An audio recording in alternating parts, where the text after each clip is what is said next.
Sejam bem-vindos a mais um episódio do Pode Repartir. E hoje nós vamos falar sobre um assunto que todo mundo almeja, o sucesso. Mas o que será sucesso de verdade? E hoje um convidado muito especial vai falar sobre como liderar sem perder princípios e valores. Eu estou aqui com meu marido, a minha vida, Marconi Amorim. Bem-vindo ao Pode Repartir. Obrigado, mãe. Obrigado, viu? Aí você tem que continuar. É um prazer estar aqui. É um prazer, minha vida, estar aqui no seu podcast. Uma edição especial, não é verdade? E eu vou falar tudo que você me perguntar, fique à vontade. Oh, meu Deus! Vai ficar bom esse negócio aqui, viu? Ai. Hoje você exerce a função de diretor executivo da Consig 360. Isso. Maravilha, né? Chegou até aí, glória a Deus por isso. Mas nós sabemos que tudo tem um início.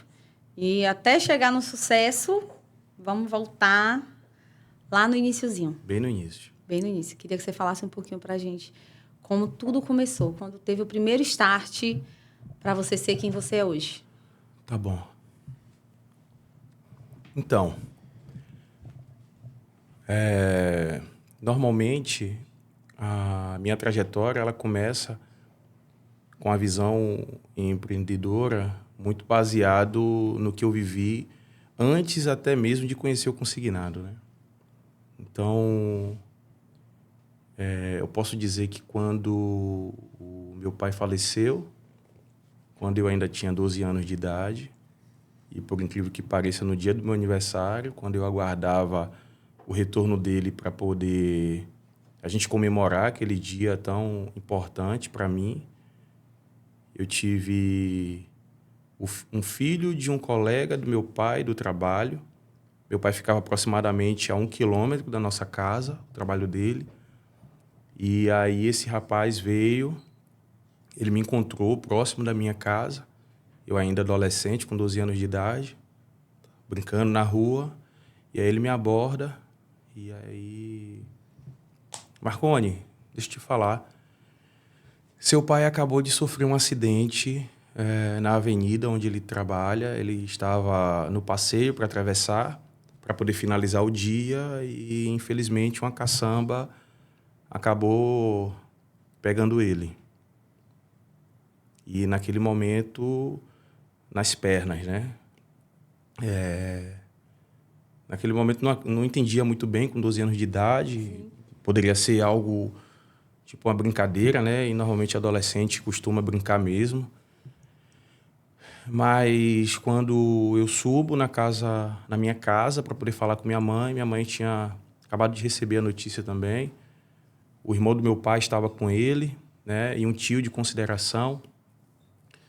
E aí meus tios colocou ele em cima de um carro de carroceria e levou ele para o hospital imediatamente, né?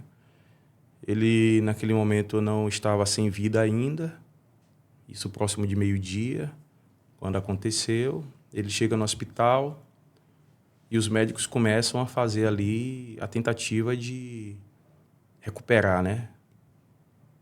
Ele fica até aproximadamente umas 16 horas da tarde tentando vencer aquele acidente, mas, infelizmente, o estrago era muito grande, né? Imagine, uma caçamba acabou puxando ele e praticamente passou nessa parte da coxa, né? Das pernas ali, que acaba dando estrutura para o corpo. Então, os médicos não conseguem reanimar e ele acaba falecendo próximo das 16 horas. É quando chega a notícia para a gente. O nosso pai normalmente era a nossa estrutura, era o homem da casa, quem levava o pão de cada dia. Era a pessoa que eu me inspirava, porque meu pai tinha um comportamento muito de homem. Então, meu pai normalmente não nos batia. Meu pai era muito responsável, né, trabalhador. Lembro muito bem que sentávamos para conversar, eu e meus irmãos, né? Eu tenho um irmão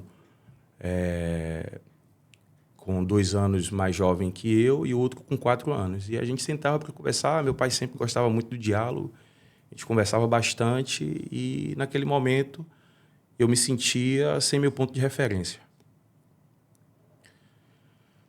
A minha mãe passa a tomar posição de pai e de mãe, muito trabalhadora, né? Tinha um salão, meu pai deixou a pensão, e ali agora eu começo a minha trajetória de trabalho. O patrão do meu pai me convida para poder ser um office boy na empresa que ele trabalhava, empresa de extintor de incêndio. Eu fazia pagamentos, né? Levava uma cartinha, naquela época não tinha celular ainda, então eu levava cartinha para cima e para baixo, né? E dava assistência ali às secretárias. Então, muitas das vezes eu ia bater ali, né, alguma coisa nas máquinas de escrever e a gente ia fazendo o trabalho de escritório mesmo. Então, você começou a trabalhar aos 12? Aos 12 anos. Assim que depois, logo que você perdeu seu pai, você já começou a trabalhar? Algumas semanas depois eu comecei a trabalhar. O patrão do meu pai foi no velório e ele falou para mim que ia segurar na minha mão e me dar as oportunidades. Naquele período que meu pai faleceu, eu também fui para a casa de um tio meu que tinha um box na feira e ele vendia ovos. Sim. E ali ele me convidou para os sábados e domingos trabalhar com ele também. Naquele momento, muito para poder esquecer aquela tragédia que tinha acontecido e foi um momento para ele estender a mão também, né? Considerando que eu era mais próximo do meu pai. Sim, mas para tirar aquela questão da lembrança da casa, do sofrimento. Do sofrimento. E sua mãe, a minha sogra, linda, maravilhosa. Se vocês conhecerem, gente, nem parece. É. Parece irmã. Parece minha irmã. Mas ela já era empreendedora, né? Ela tinha um salão. Já. E ela se desdobrou ali para poder trazer também, de certa forma, o sustento, né? Que, no caso, era suprido pelo seu pai. Sim.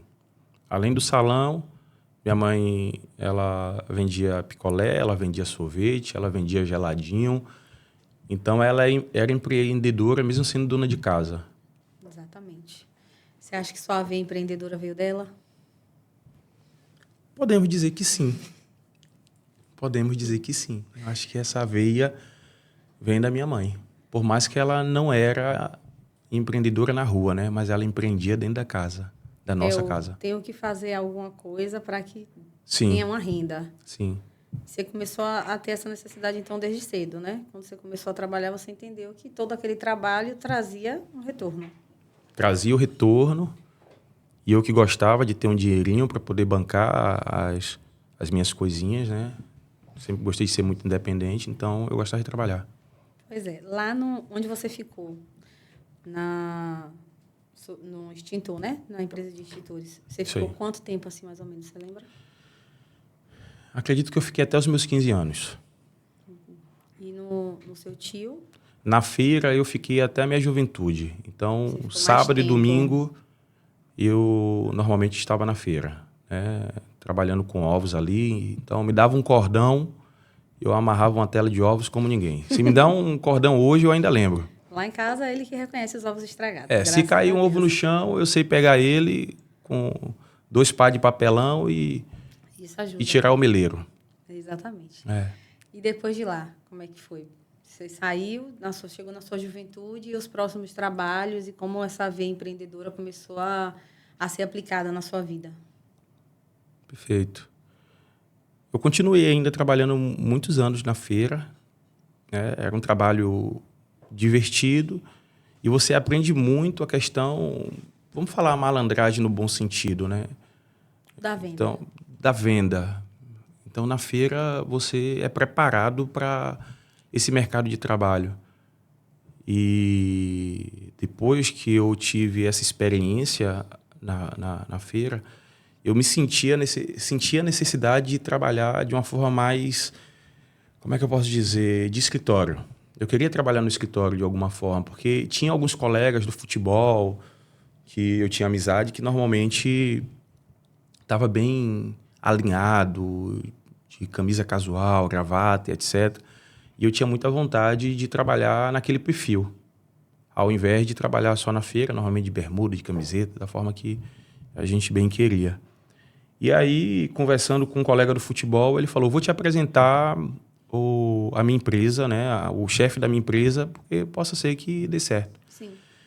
E aí ele me apresentou, eu aceitei o convite, e aí foi quando eu conheci o Consignado ali em 2005.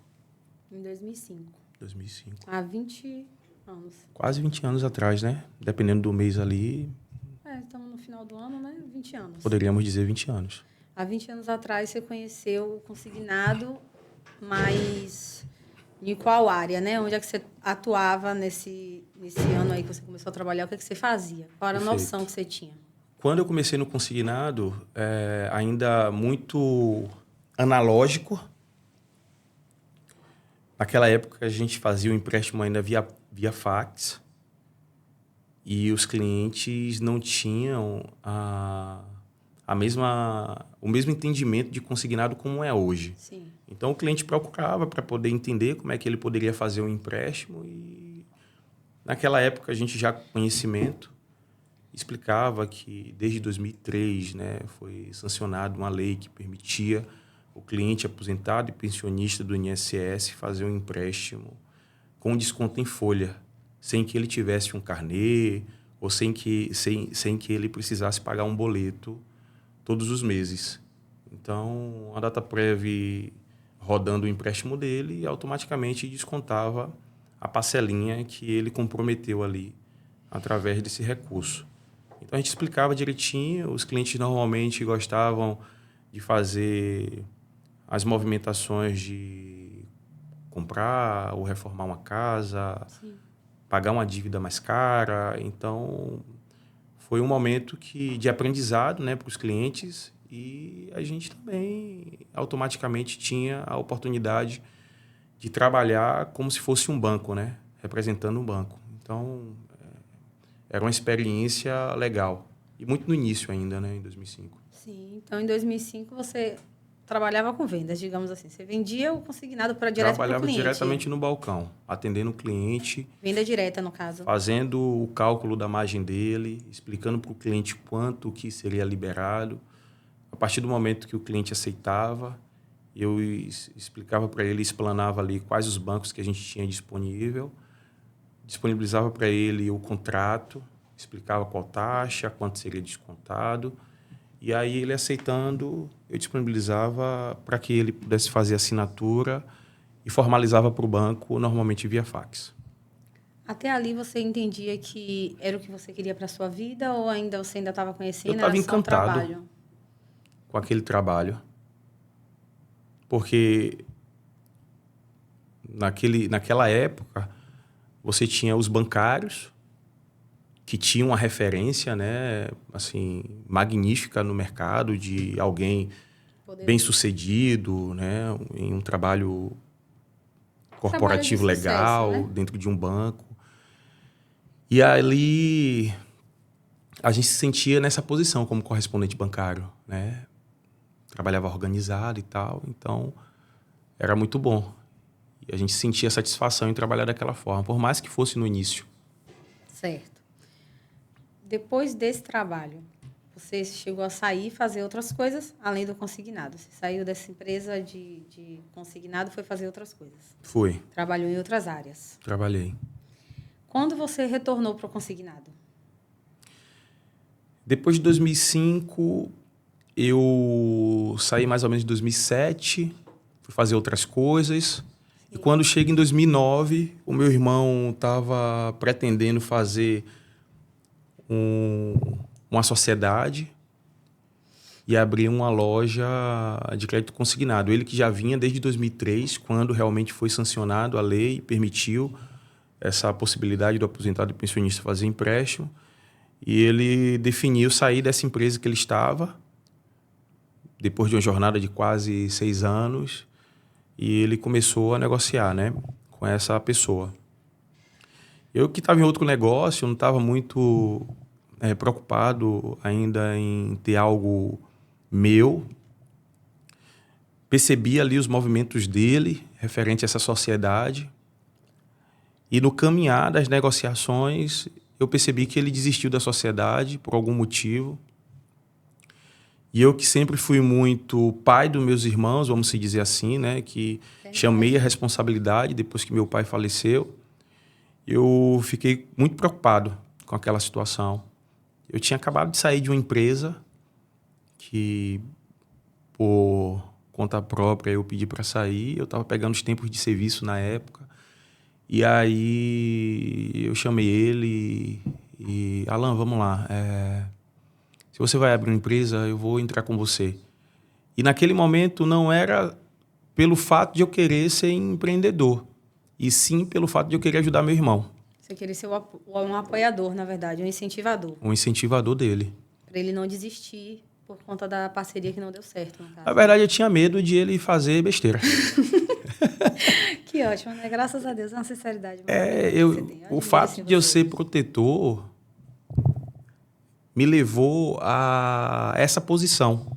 Sempre tá tentando guardar, né? Proteger, tá sempre vendo além, vendo o que pode acontecer de errado. Sim. Isso é verdade. É uma característica forte sua, né? Que Muito. você hoje coloca também não só na nossa casa, mas também na liderança aqui da empresa. Sim. Quando iniciou, qual foi o ano? 2009. Em 2009. Foi o ano que a gente se conheceu, não foi? Foi. Aí, não pode errar, isso aí, graças a Deus. Mas nesse ano, quando começou, e aí foi quando você teve um start mesmo, assim, sobre o que realmente era o consignado, e você acha que nesse tempo você entendeu que era aquilo ali que você queria? Depois de ter entrado, não antes, né? Foi mais para uma proteção, mas depois que você está dentro, que você começou a vivenciar aquela realidade, o que é que mudou, assim? O que é que... Quando eu entrei com meu irmão naquela oportunidade, a gente começou a montar a loja, comprar as mesas, cadeiras, contratar pessoas, e aí agora um plano de negócio. Sim. Adquirimos algumas correspondências naquele momento, né? Chegamos a ter próximo de 4 bancos ali, relevantes do mercado.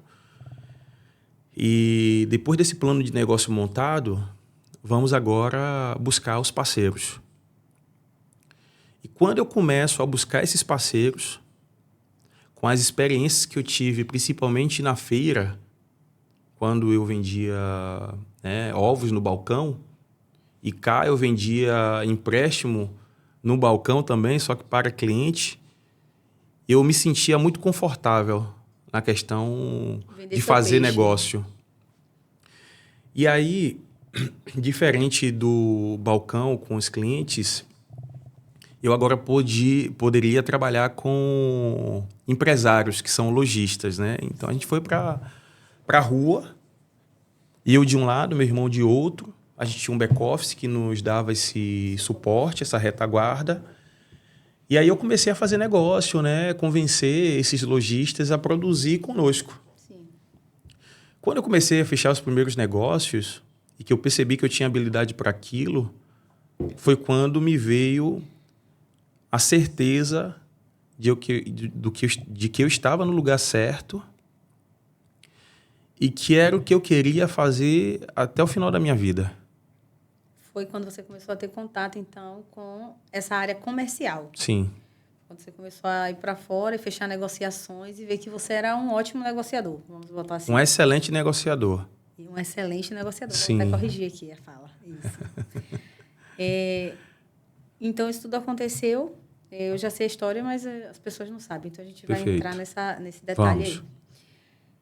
Vocês começaram a empreender juntos, abriram a empresa, começaram a fechar negociações, começaram a conseguir, né, para se tornar correspondentes aí, e começaram a avançar, a crescer. Você se apaixonou pela área até que...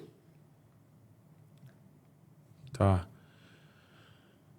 Quando a gente caminha ali no decorrer de 2009, fazendo bastante negócio, e eu já tinha um plano muito bem elaborado depois que eu comecei a entrar de cabeça.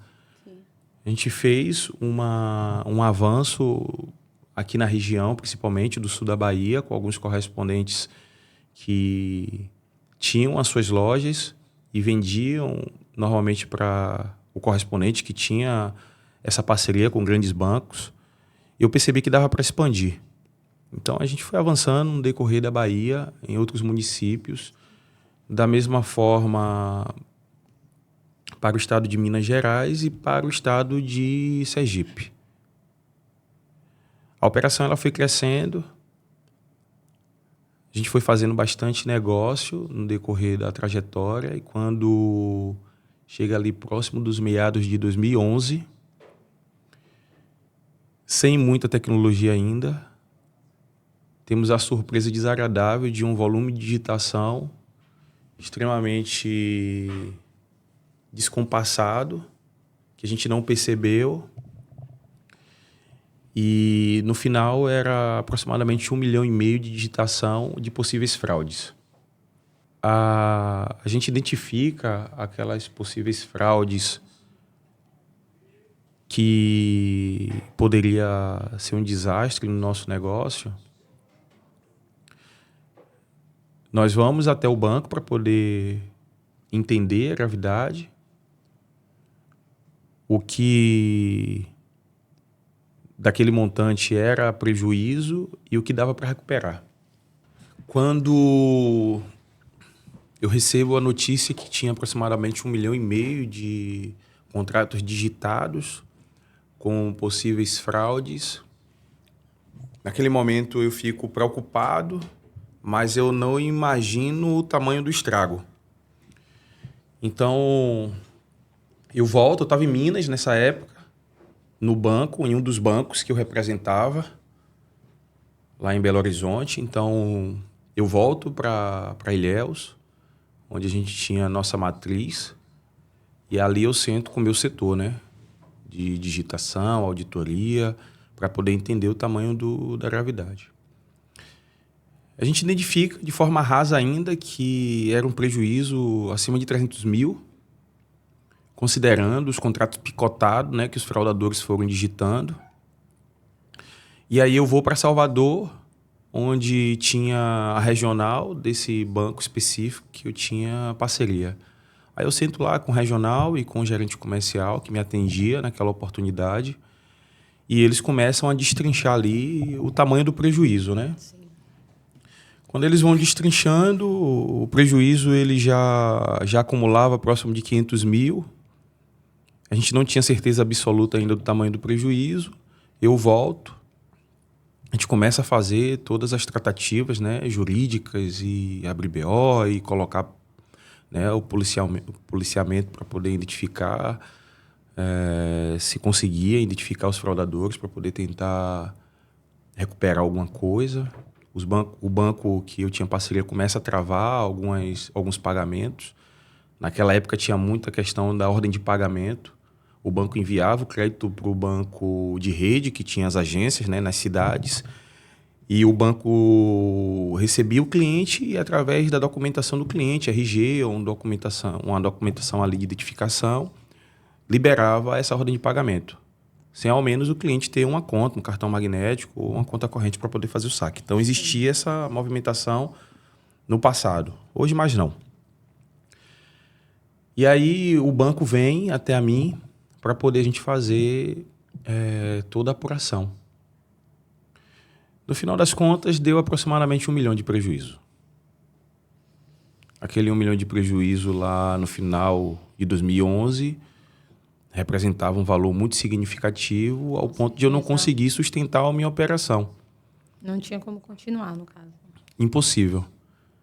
Porque como a gente tinha um plano de negócio de expandir, e era um negócio para abranger outros estados, tudo que nós tínhamos de recurso, que poderia ser uma reserva de segurança, a gente estava investindo em novos comerciais, em expandir a estrutura, para que tivéssemos mais operacionais e etc. Então, quando veio aquela pancada, eu não tinha reserva. Consequentemente, eu fiquei devendo comissão a alguns parceiros, porque o banco não me repassava mais as comissões por conta do acontecido. Então, veio o bloqueio de imediato. E agora vem a necessidade de eu vender alguns equipamentos, carro e parte do meu patrimônio que não era generoso naquela oportunidade, porque eu ainda estava empreendendo para poder chegar nesse objetivo, vendo a maioria das coisas que eu tinha ali como ativo naquele momento para poder sair pagando os parceiros que me cobravam, né? E posso te dizer que é um momento desastroso, que talvez você chegue próximo de uma depressão, porque imagine um sonho indo pelo ralo, né? Você volta para dentro de casa, não consegue dormir muito bem, as pessoas cobrando o tempo todo e você não vê uma saída. A sensação que você tem é que chegou o fim. Sim. E então veio o primeiro empreendimento Frustrado. e você quebra. Quebra. Final de 2011. Eu acho que o mais importante de falar sobre o sucesso com tantos empresários é justamente essa parte de que, por mais que o seu plano seja legal, ou por mais que você tenha algo assim bem bolado, existe a possibilidade de quebrar. Mas isso não parou você, né? Você quebrou e claro que tem o tempo do choque. Tem aquele tempo que você vai ficar ali ainda tentando ver o que você vai fazer daqui para frente. Mas você falou que foi nesse trabalho que você descobriu que era aquilo que você queria fazer sua vida toda. Você acha que essa sensação de que isso aqui é o que eu tenho para fazer a vida toda, é o que eu sei fazer, é o que eu sou bom em fazer, fez com que você não tivesse desistido? No primeiro momento, como eu falei, eu achei que era o fim. E eu conversava com Deus. Eu que nasci e fui criado dentro de uma igreja, por parte da minha mãe, diferente do meu pai. Meu pai nos criava muito bem, tinha um respeito muito grande por nós.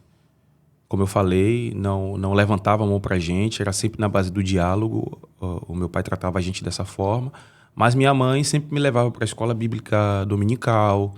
Eu tinha uma base evangélica muito forte quando eu cheguei ali no meu empreendedorismo.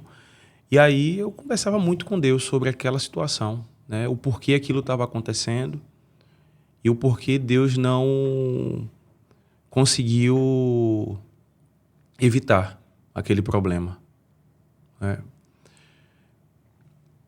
As coisas foram acontecendo no decorrer, eu não mexi com o consignado por alguns meses. Fomos para Salvador, porque nesse momento já estávamos prestes a casar. Sim. Lembro que logo depois que eu quebrei foi que nós casamos realmente, né? No papel, Trocamos no a civil. aliança. No civil, lembra? No finalzinho de 2011. Foi. Novembro. E eu tava ali praticamente falido. Você lembra perfeitamente.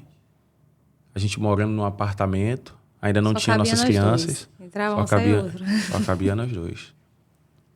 E muitas das vezes eu comprava massa de bolo para poder a gente se alimentar, porque o bolo a gente conseguia comer a semana toda, lembra? Lembro. E o pão a gente conseguia comer apenas um dia. Verdade. E Deus foi provendo, né? A gente conseguia pagar nosso aluguel, porque naquela oportunidade a gente morava de aluguel. Sim. E não faltava o pão, né? Por mais que eu não tivesse condições de trazer ele naquele momento. Verdade. Não é verdade? É, porque o Senhor, Ele supre, né? Você entrou em um ponto, acho que antes da gente continuar falando sobre o próximo negócio, que é a base cristã, né? Tanto eu como você, a gente foi criado dentro da igreja. Sim. E essa base cristã é o que fez você manter os seus princípios, né? Apesar do meio que você é inserido hoje.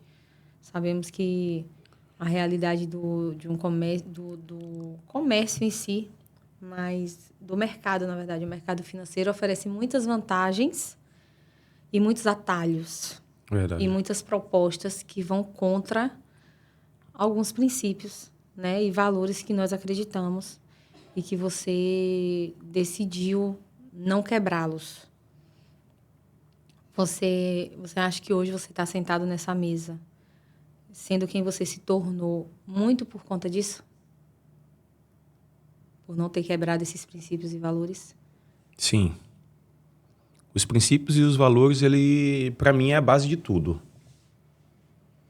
E eu coloco isso em prática no meu dia a dia. E vou falar de forma muito mais profunda como eu vivo isso no decorrer aqui da nossa conversa. Eu queria voltar um pouquinho atrás ali para poder falar sobre a presença de Deus na minha vida, Isso. de adolescência, juventude, né, e por daí em diante, falando um pouquinho até da nossa história, Sim. né? E chegando quando a gente vai para Salvador e no meu emprego, que realmente Deus me dá a capacidade de percorrer essa trajetória, né, até chegar aqui. Voltando lá, quando éramos ainda adolescentes, acredito eu, É. né? Eu estava próximo de 15 anos Eu tinha 12, então, né? e você 12 anos, é verdade. Eu era uma pré-adolescente. E nossas mães já eram amigas de igreja, inclusive, né? Sim, a minha mãe teve no velório do seu pai, né? Perfeito. Naquela oportunidade, o seu avô era pastor da igreja que minha mãe frequentava. Isso. E aí você entra, inclusive, na escola bíblica dominical, em uma manhã, que eu estava no culto. Você entra com sua irmã, não é verdade? Sim. A gente era obrigada. Isso. E você passa no corredor. Eu sempre gostava de sentar no fundo da igreja. Você passa no corredor.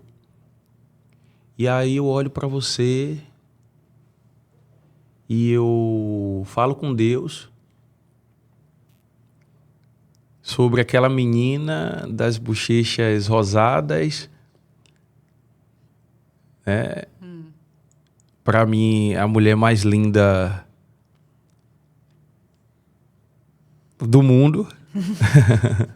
E ali eu falo com Deus se eu teria a possibilidade de ter uma namorada e que fosse você. Não, meu fofinho. Tá querendo me fazer chorar mesmo, né? Eu tô segurando. E eu peço a Deus ali,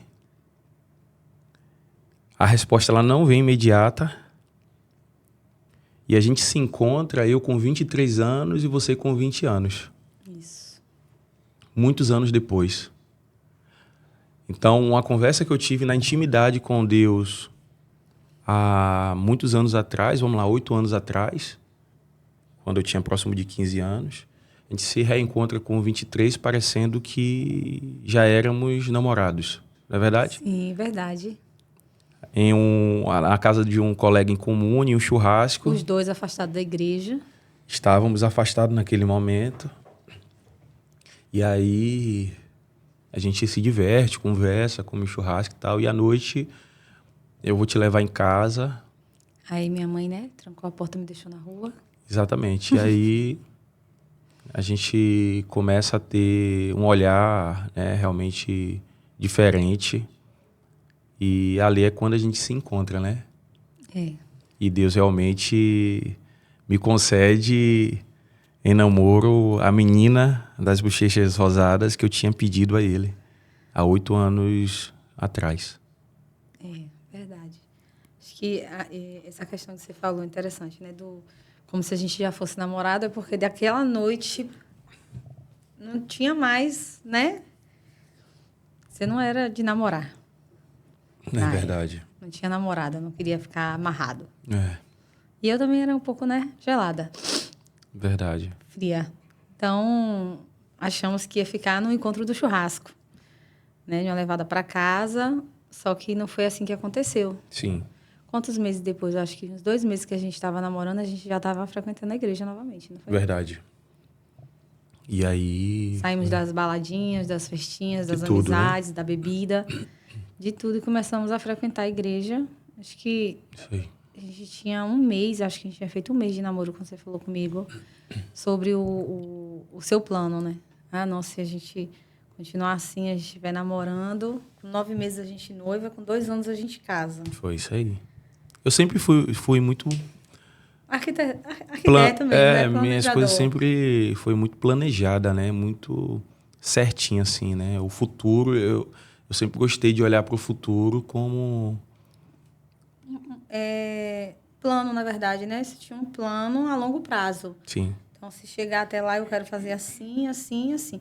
E aconteceu realmente assim, né? A gente noivou Foi. realmente aos 9 meses, mas fomos morar junto também aos 9 meses, né? A gente noivou e logo em foi. seguida a gente Casou, praticamente casou, né? a gente já estava morando Já tava junto. morando juntos. Já noivamos, já experimentando o que é que ia ter pra frente.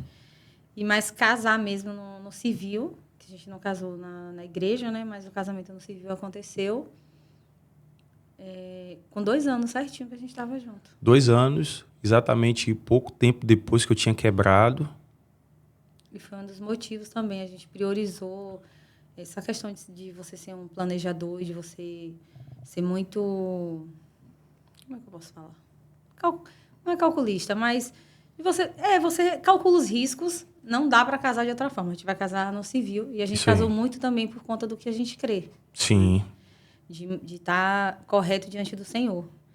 Então, por isso, o nosso casamento foi no civil. A gente preferiu ter as coisas de dentro de casa, o básico que a gente precisava para continuar vivendo ali.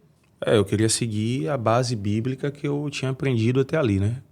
Eu precisava casar para poder validar exatamente um dos mandamentos de Deus, né? Que é ter o seu cônjuge ali de forma correta diante a lei dos homens e perante a lei de Deus. Exatamente. Então, casamos e aí tem... Antes de eu voltar, né, pro próximo negócio. Sim. Casamos, a gente teve algumas divergências logo no início do nosso casamento, muito difícil, a gente muito jovem e Né? inexperiente, e em uma das nossas discussões você decide não continuar mais no relacionamento. Sim, desistente, né? Isso aí. Fui ensinada a ser desistente, infelizmente. É uma coisa que às vezes a gente não entende, mas é ensinado. Eu muito inclinado para a palavra de Deus, independente de qualquer coisa que eu tinha vivido até ali. E aí eu passo a estudar a Bíblia em todas os versículos e capítulos que pudesse me dar respaldo, que eu pudesse seguir a minha vida separado de você. Eu acho que você lembra bem disso. Eu lembro. Então, eu rodei a Bíblia praticamente todinha e não encontrei em nenhum lugar um capítulo que me desse um versículo que eu pudesse, inclusive, na verdade, seguir a minha vida com a outra pessoa que não fosse você. Graças a Deus, né? Que bom. Que Graças Deus é a bom. Deus. E a palavra, ela sempre me dizia que você não pode se separar por qualquer motivo. Abane o seu carvão molhado, em outras palavras. A não ser morte, não tem outra situação. Então eu ficava com aquilo na cabeça, poxa, se eu casar com outra pessoa, eu vou estar vivendo em adultério e eu corro risco de talvez perder a minha salvação. E aquilo me incomodava muito. É quando a gente vinha, né, eu e você, sempre no diálogo, eu sempre gostei muito disso, conversando. E depois de aproximadamente 70 dias de separados, Foi 70 dias.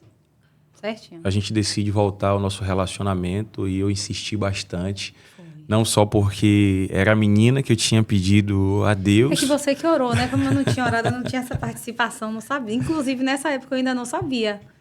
Não sabia, é verdade. Você não tinha Eu me contei pra falado. você depois de muitos anos, né? Foi. E aí a gente decide voltar e meu coração, ele descansa ali porque... Você ia ser salvo, né, amor? É. Não vou viver sozinho e Um também dos não vou perder princípios minha é esse, né? salvação. É não adulterar. Então, Sim. ali eu tinha certeza que estava tudo certo. E a única forma de a gente se separar é se você me deixasse. Porque da minha parte, eu sempre deixei isso muito bem claro, né? Sim. E também nem falecesse, porque Deus sabe todas as coisas, né? Eu não pedi para poder falecer. Não tem condição. Não é isso? Com certeza. Então, acho que começa por aí. eu tendo a convicção, depois que eu te conheci, que Deus realmente ele existia de forma concreta e que ele respondia nossas orações e os nossos pedidos ali, né? E muitas das vezes não no nosso tempo. Porque a vontade que eu tinha é de sair namorando com você naquele dia que eu te olhei e fiquei apaixonado por você ali, né? Ainda não namorava, não, os 12. Pois é. Então, depois de alguns anos, Deus me concedeu e sou muito feliz por isso. Eu também sou muito feliz por essa oração. Graças a Deus que eu tinha tomado sol nesse dia. A bochecha estava bem rosinha, vistosa, né? Tava bonito, cheguei com o olho brilhando. Aí, graças a Deus. E o nosso filho, por incrível que pareça, ele tem essa bochechinha rosada igual você tinha lá na Benjamin, ele disse, adolescência, ele der 10 né? passos, a bochecha rosa na hora. É, exatamente. Verdade. Ele tem mesmo. É. E aí, voltando pro novo negócio, quando a gente vai para Salvador, ficamos 6 meses em Salvador aproximadamente, e eu mando uma mensagem para essa empresa que eu teria um início novamente no consignado a partir de março de 2013. Isso. Eu chego nessa empresa, uma empresa já consolidada, na mesma região que eu tinha o meu negócio. Um empresário visionário, que eu tenho um grande carinho, um grande respeito, e que me abriu as portas naquele momento. Sim, eu, empresário certeza. quebrado, né? Sem ser bem sucedido, e ele estende a mão para mim. E eu tenho gratidão a isso até hoje, né? Por mais que ele, às vezes, não tenha essa convicção, né? talvez. Então, sou grato a essa situação. Ele me estendeu a mão, eu me posicionei com compromisso de aplicar toda a metodologia que eu tinha criado na minha empresa a partir dali, por mais que eu tivesse entrado em uma posição de comercial naquele momento, né? Como a empresa regional não tinha tanta abrangência a nível nacional, eu precisava começar do zero novamente, né?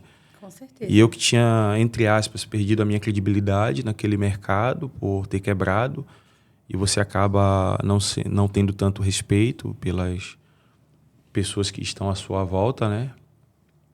E aí eu volto devagarzinho, batendo de porta em porta, gastando sola de sapato, visitando os parceiros em todos os municípios da Bahia, fazendo cadastro, trazendo esses parceiros para essa empresa que eu estava prestando serviço.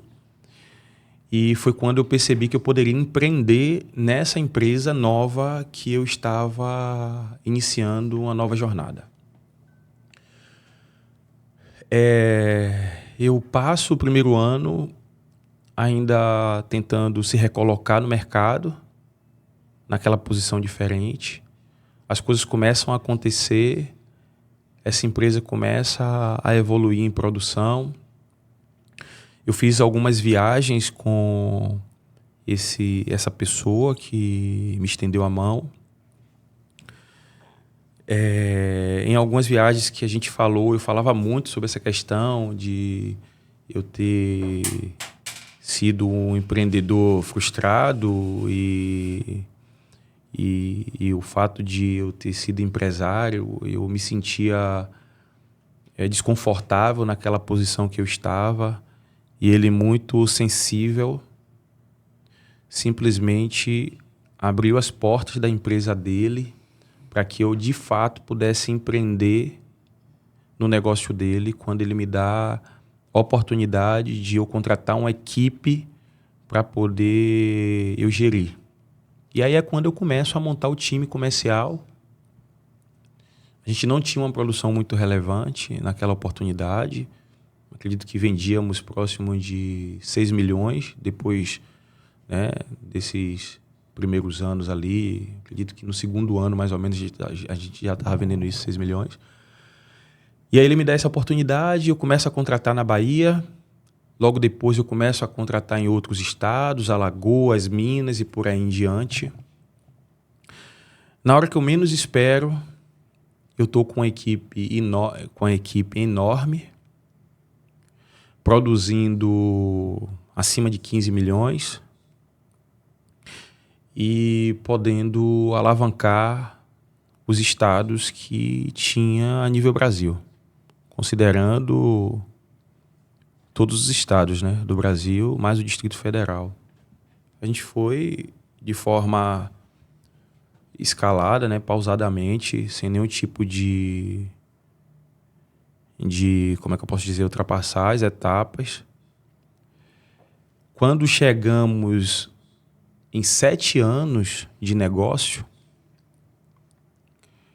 chegamos ao momento mais importante da empresa, quando nós chegamos entre os 10 maiores correspondentes de crédito consignado do país. Um trabalho formiguinha, mas são 7 anos. Isso nos dá uma visão de mercado extraordinária, porque um mercado muito restrito até ali, que Sim.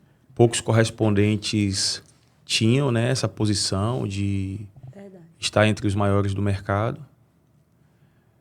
E aí eu me sinto realizado por estar sendo abençoado por Deus em chegar ali naquela posição, já como diretor daquela empresa, fazendo par com essa pessoa que me estendeu a mão, ele tocando toda a parte administrativa e eu tocando toda a parte estratégica e comercial da empresa. Que era o que eu gostava de fazer, né? Essa parte tática de fazer negócio, de relacionar, de comunicar com o banco, de contratar pessoas, de gerir pessoas, que é uma habilidade que eu tenho, né, muito forte. Então, depois de 7 anos, a gente consegue chegar no ponto mais incrível da minha carreira. E eu acabo olhando para trás e tenho a convicção que o negócio que eu tive e que eu quebrei foi uma escola para mim. Foi um aprendizado, né? Sim. Não determinou o fim, na verdade, mas te deu experiência para o que estava para frente. Sim. E às vezes, quando isso acontece, aí vem a resposta de Deus, que era uma pergunta que você fazia quando você quebrou, né? Porque o Senhor permitiu que tivesse acontecido. Então, quando você chega lá na frente, que você olha para trás, você entende que foi um ensinamento. Para você chegar àquele marco dos 10, né, maiores do país, você precisou quebrar um dia. Sim. E aí, depois disso, e tá sendo muito gostoso viver essa história aqui. Tá passando um filme Dá pra perceber. na minha cabeça. E reviver isso é muito legal. Reviver. Então, depois de 7 anos, eu continuo contratando, eu continuo expandindo. A empresa ela vai, assim, de vento em popa, tendo muito sucesso. Eu chego a ter 75 comerciais na minha gestão. Eu fico nessa empresa até completar 11 anos, depois de 2013. Né? Eu saio praticamente no final de 2023, por vontade, percebendo que eu tinha cumprido o meu propósito ali e era o momento de encerrar um ciclo. Sim. Tinha feito história no mercado. A partir de então, o nome Marconi passou a ser uma marca dentro do consignado. Depois de tudo que eu fiz, comercialmente falando, depois de tudo que eu construí junto com uma equipe enorme, tínhamos próximo de 230 colaboradores nessa instituição. E para mim foi uma escola também, foi muito importante aquela trajetória. E eu saí realizado dali, né? E com a credibilidade lá em cima agora, diferente de quando eu saí da minha empresa que eu quebrei extremamente sem credibilidade. Agora o nome Marconi tinha respeito no mercado, vamos dizer assim. Você conseguiu, como é que eu posso falar? Imprimir respeito por conta da sua trajetória, né? Então, por mais que você tivesse já quebrado um dia, por mais que um dia você esteve nesse lugar de sem credibilidade, sem recurso, né? Sem experiência, o fato de você não desistir, de você ter persistido e de você ter refeito o trajeto de uma forma diferente, mas com o mesmo planejamento que você já tinha para a sua própria empresa, você empreendeu e colocou o seu sonho dentro de um negócio de outra pessoa. Sim. E você cresceu com isso e também fez com que tudo crescesse à sua volta, né? Tanto ele como a empresa e como as pessoas que estavam ali à sua volta nessa área comercial. Foi dentro dessa empresa que você entendeu que, além de empreender, você também tinha esse, vou falar que é dom, né? Um talento, assim, de gerir pessoas. Né? Você Sim. é um gestor, você é um líder. Foi dentro dessa empresa que você descobriu essa liderança, né? Essa habilidade que você tem em liderar. Foi exatamente nessa trajetória onde eu tinha o maior respeito pelos colaboradores, que eu tinha administração, sempre posicionado e com a sensibilidade sem abusar dos meus liderados, né? Eu sempre tive aquela percepção de não agredir com palavras, de não machucar dentro de algumas possibilidades que eu tinha pelo fato de eu ser superior, sempre cumprindo o combinado, né? Eu sempre tive isso muito forte. Não é palavra de rei, mas eu acho que a palavra ela é muito importante, né? Dentro do que a gente acredita. Então foi ali sim, nessa empresa, que eu identifiquei o dom de administrar pessoas, entender as pessoas e sempre pedindo sabedoria a Deus para poder conduzir, para que eu não fosse desleal com ninguém. Então, na minha trajetória eu nunca pedi dinheiro a Deus. Eu sempre pedi sabedoria. É verdade. E falando sobre não só o de liderar pessoas, mas de ter um exemplo de liderança, né? Eu sei que tanto eu como você, nós cremos, né, no Senhor. E ele foi o maior líder. E para isso ele não precisou ferir ninguém. E eu acho que esse princípio do cuidado ao liderar e de saber como liderar tratando pessoas como pessoas e não como números, fez com que pessoas continuassem querendo fazer parte, vestindo a camisa e olhando para a sua visão como algo que elas poderiam se encaixar também para viver. Porque é o que acontece com os seus liderados hoje, né? Eles vivem aquilo que você vê, aquilo que você enxerga, a sua visão. Você põe e eles conseguem enxergar. Quando você, até antes de você se desligar por vontade própria, né? Da empresa, que você passa por isso tudo, é claro que tem vários desafios. E a gente vai aproveitar que está falando desse grande trajetória, não vamos esperar chegar até onde a gente está hoje. Mas um dos desafios que a gente enfrentou nesse tempo de dedicação, né, que você teve na outra empresa para esse crescimento, para tudo acontecer, porque foram muitos anos, né, 11 anos de trabalho contínuo, de constância, de persistência, de intensidade, a gente começou a lidar com a ausência. Verdade. Porque por muito tempo você precisava passar muito tempo viajando, você passava muito tempo fora, muito tempo cuidando das outras pessoas, e a gente começou a ter a ausência do empresário. Eu acho que isso não aconteceu só na nossa casa, né? Eu acredito que todo empresário que tem um objetivo e um sonho e ele começa a batalhar naquilo ali, se não tiver cuidado, ele vai ter essa ausência, vai existir essa ausência mais por conta da dedicação. Sim. E quando você percebeu, assim, não eu falando, né, mas quando você percebeu que você estava, a gente estava bem, mas a sua ausência estava, você ficava mais presente, digamos, no trabalho, não só fisicamente no corpo, mas também às vezes na mente, até finais de semana em casa, do que presente dentro de casa. Quando você acha que você parou e pensou assim, eu tô um pouquinho ausente da minha família. Então, Chegou a passar por isso?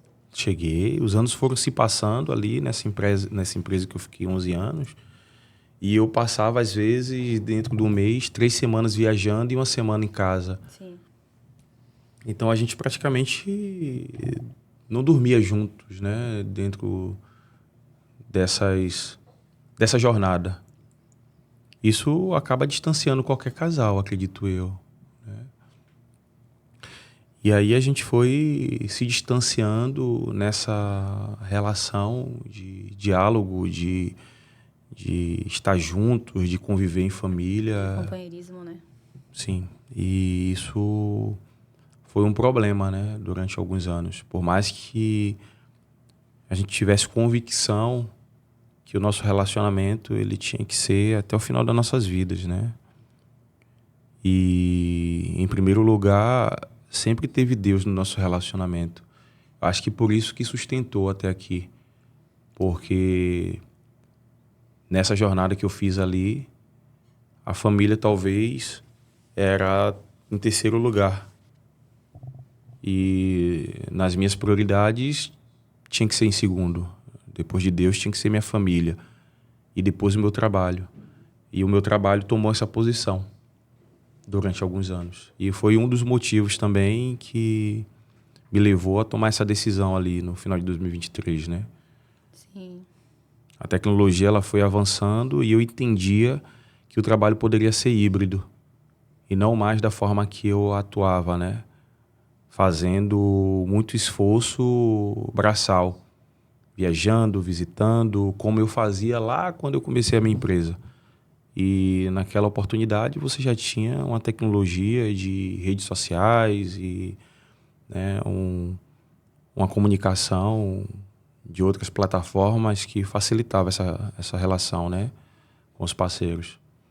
Então, eu acho que fez parte, né, da minha decisão, essa questão da família ali, né, no final de 2023.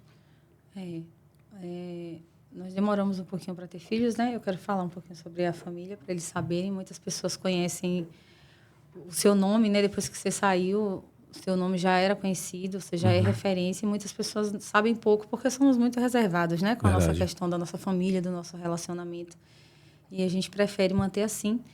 Mas falando um pouquinho sobre famílias que tem tudo a ver com princípios, né? E com valores e com tudo que a gente entende em relação ao que Deus ensina, né, conforme aquilo que a gente crê.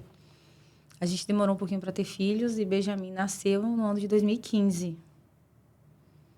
Isso. Depois de alguns anos já que a gente já morava junto, e, enfim.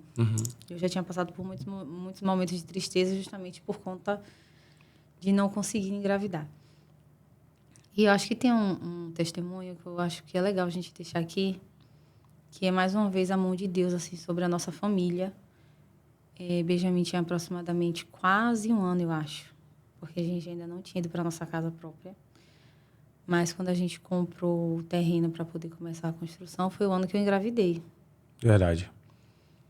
Benjamin nasceu, passaram-se alguns meses e você ainda viajava muito. Eu lembro que quando o Benjamin nasceu, você conseguiu ficar só as 3 primeiras semanas em casa, sem viajar, trabalhando, né? Indo e voltando ali para a empresa. Mas quando o Benjamin estava para fazer 21 dias, você precisou viajar. Mas você fez a viagem, você precisava ir, você foi. Depois a gente já voltou ao fluxo intenso de viagens mesmo. E acho que ele estava com quase uns 7 meses, eu acho. Quando aconteceu aquele acidente na estrada. Você, às vezes, para tentar suprir essa ausência, às vezes você pegava a estrada à noite, você voltava cansado de uma semana inteira de trabalho. E essa foi uma dessas viagens, né? Foi. Você voltava à tarde para conseguir chegar em casa ainda para o final de semana. Acho que era uma sexta-feira, não é? À noite. Fala um pouquinho para o pessoal saber dessa experiência que você teve. Então, é uma parte da minha vida, né, que ali poderia ser o encerramento da minha trajetória aqui na Terra, que foi quando, de fato, eu estava em Irecê, visitando um parceiro, que, para quem não conhece, fica no extremo da Bahia, referente à cidade que a gente mora, que é Ilhéus. E eu saio de lá no turno da tarde e venho, né, em direção à Feira de Santana, que era praticamente metade do caminho para poder chegar em Ilhéus. Chego ali próximo de 10 horas da noite e decido seguir viagem, ao invés de parar para dormir e voltar no dia seguinte. Quando eu chego ali, depois de Santo Antônio de Jesus, eu vinha mais ou menos 120 quilômetros por hora. E quando eu destampo em uma curva, um cavalo estava atravessando a rua, a pista. Eu lembro que eu tinha acabado de baixar o farol alto, porque tinha um carro, né, a uns 200 ou 300 metros na frente, provavelmente já tinha passado pelo cavalo. E aí eu diminui o farol. Quando eu aumentei o farol novamente, o cavalo ele estava praticamente a uns 50, 80 metros de mim. Muito próximo. Imagine o carro a 120 quilômetros por hora. Eu só tomo um susto, tiro o carro rapidamente com a mão esquerda, eu puxo o volante para a pista contrária para poder tentar desviar do cavalo. Acredito que se eu batesse no cavalo, eu não estaria vivo, porque o cavalo ia cair dentro do carro, em cima de mim. Quando eu tiro, eu saio do cavalo, mas aí o carro começa a bambear na pista. Eu perco o controle completamente dele. E depois de alguns metros, o Espírito Santo fala comigo, pisa no freio. Eu piso no freio, o carro gira 2 vezes na pista, para na mão contrária, no pé da ribanceira, virado para a via ao contrário que eu estava indo. Eu saio do carro ainda em choque, tentando entender porque aquele carro não tinha capotado. E eu olho para a ribanceira, eu estava aproximadamente 1 palmo da ribanceira. E se o carro vai a mais 1 palmo, acredito que eu não estaria vivo. Então, naquele momento, eu tive convicção que foi a mão de Deus ali para realmente me dar a oportunidade de voltar para casa e viver com minha família. E um dos meus pedidos a Deus era que não deixasse eu morrer nas minhas orações, né? Que não deixasse eu morrer como meu pai morreu e me deixou aos 12 anos. Então, esse era um pedido e ali ele realmente me deu a oportunidade de viver. Mas eu vi a morte de frente ali e tenho certeza que, mais uma vez, ele ouviu a minha oração, né, e me tirou daquela fatalidade. Porque acho que por conta do trauma que você passou na perda do seu pai, desde quando, né, eu engravidei, você voltou a ter esse sentimento de não quero sair da vida dos meus filhos cedo. E aí tem mais alguns princípios e valores, né, como você acredita. E hoje nós temos não só o Benjamin, né, mas em 2019 Deus nos deu a Antonella. E agora somos pais de 2 crianças, um com 10, um com 6, todos 2 ainda muito novinhos. E tudo que você fez até hoje tem frutos e patrimônio para eles, né? Deixar um futuro garantido para eles. Mas te conhecendo, eu acredito e sei que não é o mais importante. Não, nunca foi. Falando sobre legado, sobre Deus te dar a oportunidade de ser pai deles, eu acho que essa é uma das coisas que... Essa é uma versão sua que poucas pessoas conhecem. Mais por conta do nosso... Como somos muito reservados, né? Acredito que mais a nossa família vê você exercendo essa função de pai que você já executava, né? Já exercia, na verdade, com seus irmãos. Uhum. E só fez aprimorar e melhorar aí com a vida dos nossos filhos. Mas qual o legado, né? O que você realmente quer deixar? O que lá para frente você gostaria de ouvir, se você tivesse a oportunidade, né? Dos meninos, assim, do que eles aprenderam. De quem era você. Sim.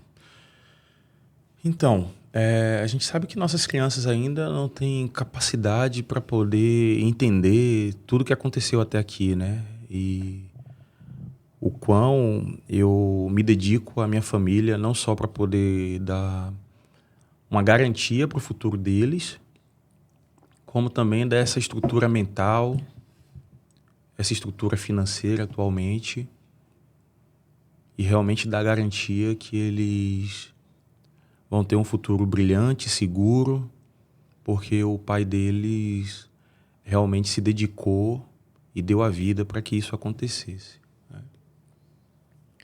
Mas quando eu olho ali para... eu vou fazer uma retrospectiva rapidinho aqui. Sim, claro.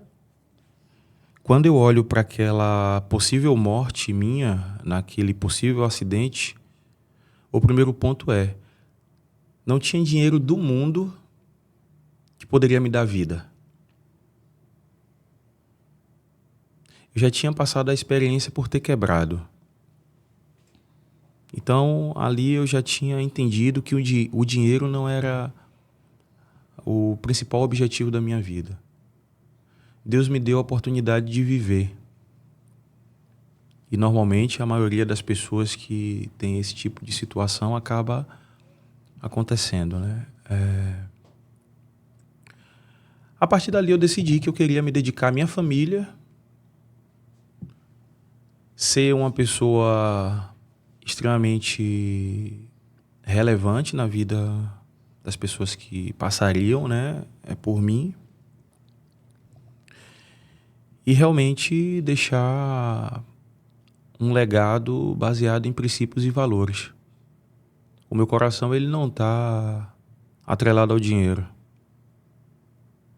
mas por incrível que pareça, pelas minhas atitudes, pela forma que eu me posiciono com as coisas, Deus ele acaba sendo generoso comigo por mais que eu não mereça e me dá a oportunidade de abençoar todas as pessoas que estão à minha volta. É impressionante como ele nos dá a capacidade de prosperar por mais que eu não tenha o coração atrelado ao dinheiro, sabe? Então, acho que isso é muito bom. É porque o dinheiro não é o foco, na verdade, né? O dinheiro é uma consequência do propósito. Além de você ter descoberto na outra empresa, né, que era o que você queria fazer da sua vida, que era o seu dom, que era o seu talento, quando de fato teve um estalo que você falou assim, não, eu fui chamado para viver isso. Esse negócio, a minha função, quem eu sou hoje, é um propósito de Deus para outras vidas. Quando foi que você teve essa convicção de que era um propósito de Deus e não só um negócio, não só o que você era bom em fazer? Então, as pessoas normalmente, né, que estavam comigo no decorrer da minha trajetória, tinham um carinho muito grande por mim, um apego muito grande. Esse vínculo, né, por mais que não fosse de amizade, mas de respeito, e de um respeito que ia além do coleguismo, né, do trabalho, até porque eu sempre fui muito reservado, eu nunca dei a oportunidade de as pessoas entrarem na minha intimidade ao ponto de ser meu amigo ou algo nesse sentido, porque eu só deixava realmente pessoas se aproximar de mim nesse vínculo de amizade quando eu me identificava muito com essa pessoa. Então, quando eu percebi que as pessoas tinham respeito, que admirava, que escutava e que olhava para mim como um líder ao ponto de querer me seguir por conta da forma que eu conduzia eles, ali eu comecei a entender que o meu papel aqui era realmente tratar as pessoas como elas devem ser tratadas, sabe? Sem abuso. Então, eu passei a entender o meu propósito aqui, né? Na Terra. Falando em propósito, e você saiu da empresa em 2023, no final de 2023. Quando você sai, você tem esse desligamento, né? De uma posição que era confortável. Muito Tava confortável. tudo bem, tava tudo certo. E você entende. Eu acho que é um dos pontos também que o Senhor permite que a gente passe, até para que a gente tenha consciência onde está o nosso coração, né? Deus te pediu algo, né? Deus trouxe a você a convicção de que aquele ciclo já estava encerrado e que o que ele tinha para você já era outra coisa.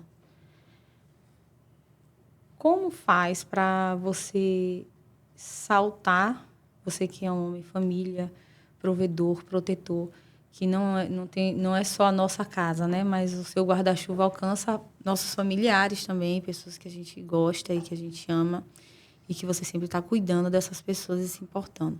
Como abrir mão, né, da posição que você tinha naquele momento, não só do status, mas do valor, sim, financeiro, do dinheiro, da segurança financeira, né, de um futuro para as nossas crianças, você que é tão planejador, para um nada, porque era para um nada no momento que você saiu, ainda era um nada, né? Sim.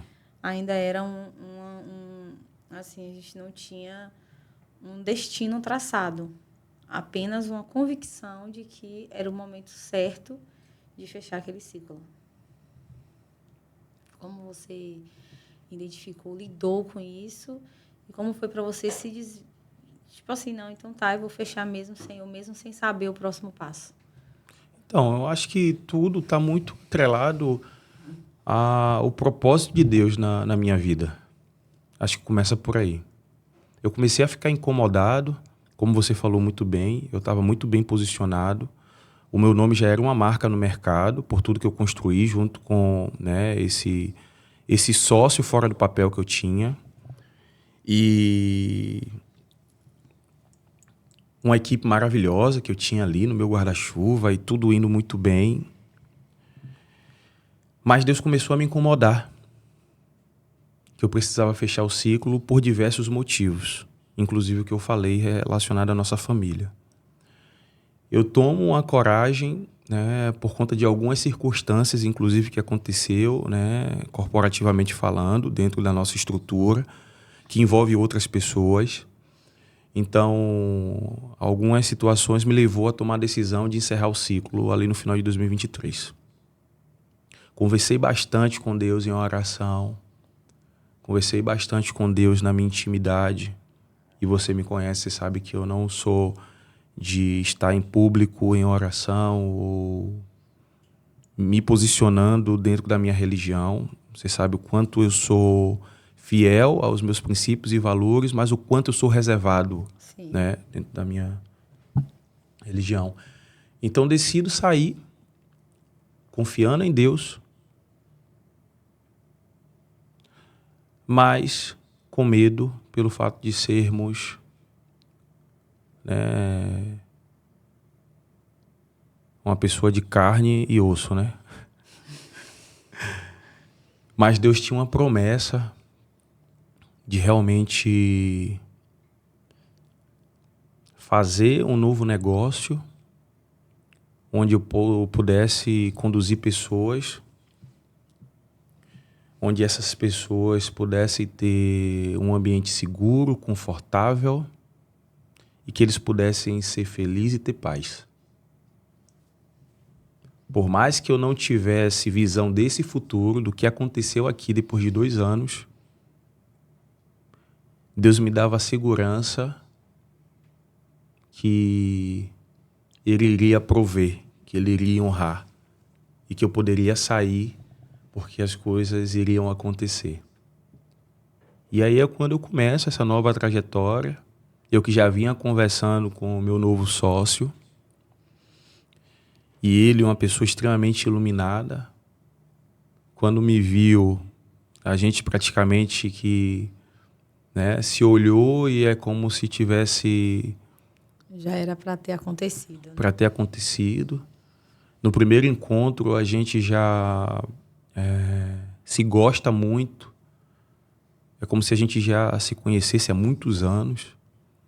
E ali a gente já praticamente decide fazer negócio. Por mais que tinha outras etapas até a gente, de fato, consolidar o nosso negócio, né? A nossa sociedade. No primeiro momento eu perco alguns dias de sonos, não é verdade? Deus começa a me incomodar nas madrugadas e o Espírito Santo começa a falar comigo de forma impressionante, como nunca tinha falado, sabe? E ali eu começo a realmente ter uma experiência com Deus como eu nunca tinha tido até então. Deus me mostra o lugar que a gente ia ter, a nossa loja. Por mais que eu começasse no nosso escritório, pequenininho, de 40 e poucos metros quadrados, onde a gente colocou quase 15 pessoas para poder iniciar. Sim. Deus me dava o discernimento que nossa loja seria aqui na avenida, de frente para o mar. E eu ficava sem entender como seria, né? E aí, em algum momento, eu vim buscar essa loja. Acabei indo em outro lugar, achando que era, né, vizinho aqui, inclusive, da onde a gente fica. Não tinha encontrado ainda esse espaço. Sabia que tinha uma galeria aqui, nesse local. Em cima não funcionava nada, né? Não funcionava nada. Recém-construído, novinha, cheirando a leite, esse prédio. Sabia que tinha galerias no térreo e no primeiro andar. E em um dia específico, eu chamo um dos colaboradores, que me ajudou bastante nessa trajetória. E aí a gente sobe no primeiro andar e se depara do lado do elevador com uma escada. A gente decide subir só de curiosidade mesmo, e quando eu vejo uma sala enorme de quase 300 metros quadrados de um lado e mais outros 300 metros quadrados do outro lado, ali me vem a certeza que o Espírito Santo, que tinha me incomodado, né, tinha preparado esse ambiente para poder a gente realmente caminhar com a empresa. Para ser, né? Para ser a Consig 360. Trago meu sócio aqui para poder conhecer o ambiente. Ele pousa aqui em Ilhéus. Meu sócio que fica lá em São Paulo, em São Bernardo do Campo. E a matriz nossa é lá. E aí ele vem, quando ele entra na sala, ele não pensa duas vezes. Vai ser essa mesmo. Queria pagar, inclusive, o valor do aluguel da forma que o dono tinha oferecido, né? Eu, como sempre, sou chorão, ainda barganhei ainda um valor menor, mas enfim. Isso tudo porque você aprendeu lá, né? Na Sim, Barraca do Ovo. Na Barraca do Ovo, exatamente. E aí eu negocio, a gente fecha negócio, depois de alguns meses, a gente começa a mexer, estruturar. A loja fica lindíssima, muito parecido com o que é em São Paulo, né? Uma estrutura assim, de alto padrão, né? Para dar conforto aos colaboradores, para realmente dar segurança e um ambiente gostoso. E aí a gente faz aqui. As pessoas que vieram comigo, né, que sempre confiaram na minha gestão, no meu trabalho, pessoas incríveis que já caminhavam comigo há mais de 10 anos, vieram comigo e me ajudou a estruturar esse negócio. Imagine você trazer pessoas experientes dentro de um negócio para um correspondente novo. Isso foi sensacional naquele momento, né? Porque eu tinha uma retaguarda muito boa. Uma equipe, né? A equipe faz toda a diferença. Sim. E acho que a equipe que você acabou trazendo, na verdade, é a equipe que decidiu, né? Que foi uma escolha. Acho que as pessoas que escolheram estar com você, né? Estar junto com você, fazer parte desse novo negócio, dessa nova visão, mesmo com medo também, mesmo sem saber onde vocês chegariam, é muito pelo que você falou sobre a questão de liderar. A forma que você liderou eles por tantos anos, e até alguns que você não liderava, mas que via você exercer a liderança, que caminharam junto com você na época, confiaram e entenderam que poderiam estar com você e fazer o negócio dar certo. Sim. E eles fazem parte, né, do sucesso, eles fazem parte do que fez você chegar até aqui hoje, né? Todos eles. E eu acho que todos eles têm convicção da gratidão. Acho que todos eles têm convicção do quanto você se importa com eles. E por isso que eles permaneceram. Mesmo com medo, mesmo em dúvida. né? Não, estou contigo e vamos junto e vai estar junto. E eles estão junto com a gente até hoje. Né? Até hoje, a equipe multiplicou. Hoje já passamos dos 100 colaboradores. Multiplicou muito rápido em 2 anos. E eu não tenho dúvida que é muito legal, né? Sem vaidade nenhuma, sem nenhuma falta de humildade. Eu acho que é muito legal ter entre aspas, né, chefe como eu. Como eles falam, né? Tem um head, né? É o head. É o head para todo canto aqui. E eu acho que é bom porque eu sou muito carinhoso com eles, eu sou muito respeitoso com eles. Tudo que eu aprendi na minha trajetória de ensino de Deus, eu aplico no meu negócio. Mas os princípios que você carrega e os valores que você decidiu não renunciar durante toda a sua trajetória de liderança, traz, sim, né, luz sobre eles. Sim. E como você faz na prática, para trazer essa...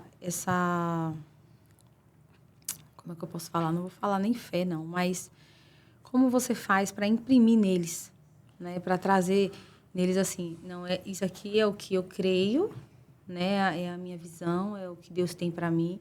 Como você traz a presença de Deus, o seu chamado, o seu propósito de uma forma leve, que não seja imposto a eles uma religião, mas que faça com que eles conheçam mesmo o amor do Senhor? Perfeito. Acredito que nas atitudes. O fato de eu honrar minha família. E por mais que alguém ache que em algum momento vai poder... eu vou ter um caso com o Red porque o Red tem o poder, vamos dizer assim, dentro do negócio que eu pratico hoje. Não vai conseguir. Porque o meu princípio é mais forte. E eu vou sempre renunciar a qualquer tipo de manifestação como essa. O meu compromisso primeiro é com Deus e depois com você. Então não vai acontecer nunca. Então as atitudes, eu acho que revela quem eu sou. E através disso, as pessoas talvez tenham vontade de ser um pouquinho parecido comigo. E sendo um pouquinho parecido comigo, vai cumprir os princípios e valores que Deus nos ensina. Então, não só isso, mas o fato de não cometer algo errado, trapacear, sabe? Por mais que não seja um roubo de você pegar algo de alguém, mas o você não ser justo na hora de você fazer as contabilidades, na hora de você prestar conta com os sócios. Então não tem um jeitinho brasileiro. Eu vou pegar essa parte aqui que ninguém está vendo. Então nunca vai acontecer da minha parte. O meu é meu. Pelo meu suor, pelo meu trabalho, pelo que foi combinado. Sim. Então eu sou muito inclinado para essa questão. Então, não vou adulterar, não vou roubar, muito menos matar alguém. Então, o meu posicionamento de vida que espelha no negócio acaba dando essa visão para as pessoas que me enxergam o quanto Deus é presente na minha vida, sem eu precisar falar da minha religião. Nas atitudes, né? Sim. No exemplo. Às vezes nós somos a Bíblia que a pessoa vai ler, né? A única Sim. Bíblia que as pessoas vão ler. Somos nós. E esse exemplo, eu não negocio meus valores e eu não vou quebrá-los. Eu tenho um propósito e tenho um princípio a cumprir. Isso alguma vez já foi pesado para você, ao ponto de você questionar se realmente valia a pena você não negociar por algum tipo de prazer? Não estou falando aqui de adultério, nem... Enfim, mas de tantas coisas que pode acontecer nesse meio que que você é inserido, porque nós sabemos que realmente é o que acontece. Mas de trocar por algum motivo, ou até de questionar, né, se valeria a pena você permanecer íntegro, arriscando até ter mais sucesso, ou alcançar mais rápido algum lugar, se você, por algum motivo, quebrasse algum desses valores. Perfeito. Eu acho que o fato de eu estar posicionado, né, em ser correto com as coisas de Deus me dá a sensação que eu estou fazendo a trajetória correta para poder chegar na salvação, que é o que a gente acredita. O que eu aprendi, você aprendeu, né? E aí é eu e Deus. Então, não estou dizendo que eu sou santo, porque eu acho que não existe ninguém, né? Mas eu tento fazer o mais próximo dos ensinamentos de Deus, né? Numa pequena mentira, por exemplo. Eu prefiro enfrentar, né, o desconforto de falar a verdade, ter um atrito e ter um conflito com um sócio, com um colaborador, qualquer outra pessoa que esteja ali, né, no meu ciclo de convivência, do que eu ferir esses princípios e valores. E o que me dá a garantia que eu estou fazendo o correto, acho que sua pergunta foi essa, né? E não quebrar os princípios e valores, é saber que eu vou chegar no final da minha vida com a certeza de que a minha trajetória correta vai me levar à salvação. E infelizmente o destino é esse, né, no final. Ninguém fica eternamente aqui na Terra, né? A gente vai passar, como inúmeras gerações nossas já passou. Sim. Então, como eu olho sempre para o futuro, eu acho que o meu desejo é chegar, se assim Deus permitir, na minha velhice, olhando para trás, olhando para a minha trajetória aqui na Terra e tendo a certeza que eu fiz o correto, seguindo os princípios e valores. E que depois dessa vida aqui, a única garantia é que eu vou ter a salvação baseado no que eu vivi. Certo. Falando sobre, né, a família, princípios, valores, trabalho e o que você tem vivido hoje, né? Hoje nós, como família, a gente vive outra realidade nessa empresa, né? Sim. Outra realidade em relação a tempo mesmo. Mas isso não muda o tempo insano, na verdade, de dedicação durante esses 2 anos. Porque foram 2 anos que o Senhor compactou 10 anos em 2. Muita coisa aconteceu.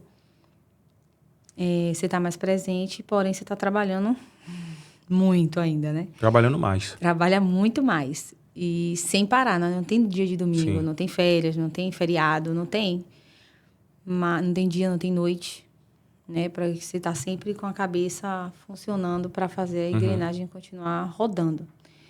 Mas o que é que você tem feito? Assim, o que é que, na prática, para o pessoal, claro, eu sei, mas para você falar mesmo. Na prática, o que é que você faz para você ser presente? Né? O que é que você tem feito para marcar o tempo que você tem com as crianças, por exemplo, comigo? Qual é a estratégia que você tem usado para falar assim, apesar de me dedicar 24 horas, durante 24 horas eu não só sou um empresário, não só sou um diretor executivo, mas eu sou marido, eu sou pai, sou filho. Como é que tem feito? Sim. Você sabe o quanto eu trabalho, né? E o quanto eu vivo esse negócio, faz parte da minha vida. Então, é 24/7. De segunda a sexta, eu sou um cavalo para trabalhar. Não é verdade? De manhã, de tarde, de noite, de madrugada, às vezes eu levanto... todas as apostas de corrida. Eu trabalho mais que os meus concorrentes. Eu me dedico mais que os meus concorrentes. Eu estudo mais que eles. Sim. Mas o meu esforço não seria nada se eu não tivesse a direção de Deus. Então, o meu sucesso vem da sabedoria que Ele me concede. Sim. Mas precisa ter ação para chegar a uma reação. Então, eu preciso agir. Eu também não posso ficar sentado esperando cair do céu. Então, Que não vai eu cair, faço né? É a ação realidade. e Deus me dá a direção e as coisas acontecem.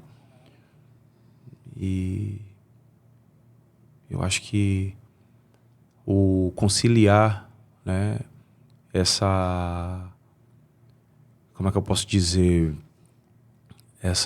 esse trabalho insano que eu tenho com a família e com as outras responsabilidades que eu tenho em paralelo ao trabalho, é realmente parar os sábados aos domingos, por exemplo, a gente sair em família, a gente levar Tonton para poder patinar, a gente levar Benjamin para poder fazer um nado, né? Ou a gente levar eles para comer um doce, né? À noite a gente dormir juntinhos, às vezes com nossos filhos, né? Como a gente faz, e eles Sim. adoram, Verdade. não é verdade? E eu acho que nesses últimos 2 anos, por mais que eu trabalhe mais do que eu trabalhava antes, não que eu trabalhava pouco, eu trabalhava muito, mas agora eu não estou conseguindo nem fazer outra atividade, né, pessoal. Até o médico eu estou negligenciando ir ao médico por conta do trabalho insano que eu venho fazendo, Sim. por conta da carga e da responsabilidade com tudo isso que vem acontecendo e as pessoas que dependem de mim. Mas a gente está conseguindo aproveitar, por incrível que pareça, mais do que a gente aproveitava antes. Sim. E eu acho que isso é um ponto positivo.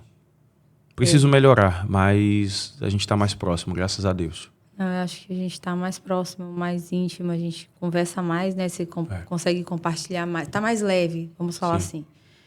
Eu acho que o fato de estarmos vivendo o propósito de Deus e aquilo que Ele nos chamou e a forma que a gente decidiu se posicionar, né? De 2 anos para cá.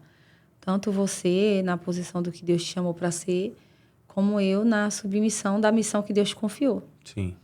Né? Foi até que a gente estava conversando mais cedo, acho, foi ontem. E a gente conversava e eu falei para você, eu falei, agora eu entendo o que é uma submissão. Às vezes a gente é ensinado de uma forma e depois a gente começa a entender o que é e a submissão feminina, né? A submissão feminina não, mas da esposa em si, biblicamente falando, é uma submissão da qual a mulher se coloca na posição de que eu sou auxiliadora na missão que Deus confiou ao meu marido.